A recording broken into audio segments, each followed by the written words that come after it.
the Afghan interpreters who helped the U.S. and about one in particular named Abdul. That interpreter still in Afghanistan, telling our team that the Taliban showed up at his front door in the last 24 hours because he had helped the U.S. He is now in hiding with his young family from the Taliban. Martha Raddatz first met Abdul when she was in Afghanistan 2 months ago. And he warned the U.S. back then that something must be done to help those of us who helped the U.S. during the 20-year war, because the Taliban will come for us. Martha tonight on the message she received from Abdul just before the president spoke today.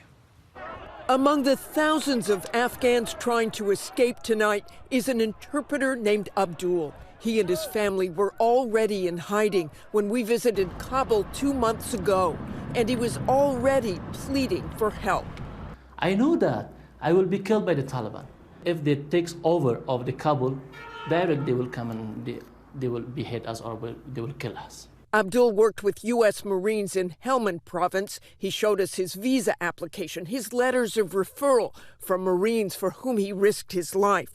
But now Abdul is on the run with his family, sending us photos, which we will not show, of the Taliban arriving at one of the homes he had just left. Our Stephanie Ramos taking his case straight to the president.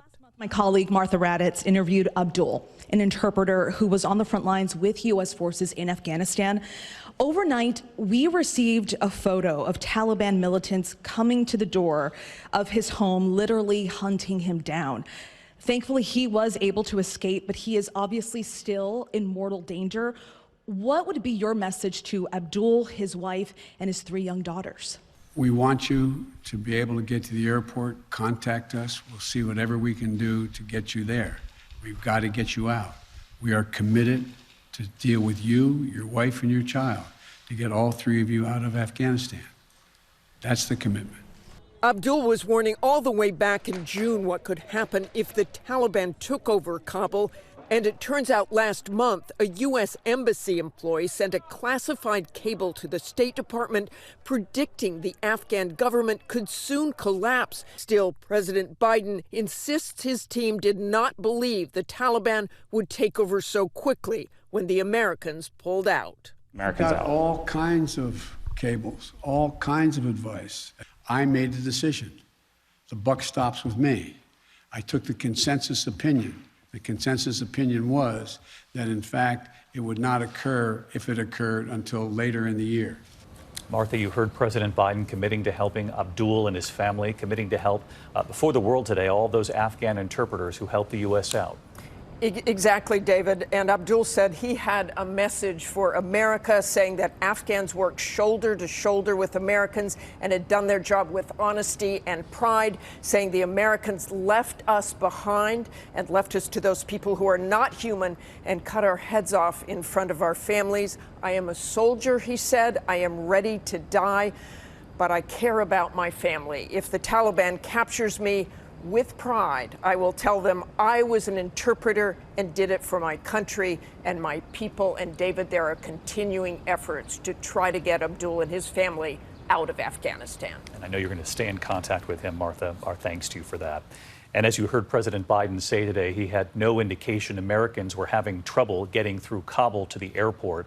The defense secretary did tell lawmakers today that there are some reports Americans have been beaten. The Pentagon spokesman also saying there are reports some Americans have been unable to pass through checkpoints. So there would seem to be a disconnect here with what the president said today. Our team has been pressing the White House on this. Let's bring in Stephanie Ramos, who was at the White House today. Stephanie, any response tonight?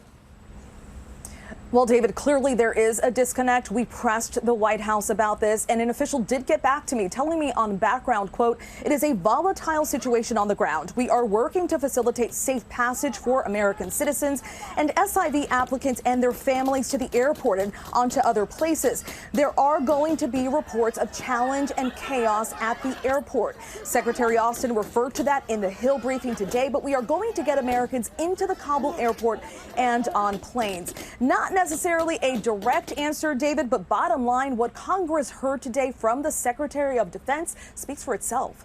David. Stephanie Ramos at the White House tonight. Stephanie, thank you. Hi, everyone. George Stephanopoulos here. Thanks for checking out the ABC News YouTube channel. If you'd like to get more videos, show highlights, and watch live event coverage, click on the right over here to subscribe to our channel. And don't forget to download the ABC News app for breaking news alerts. Thanks for watching.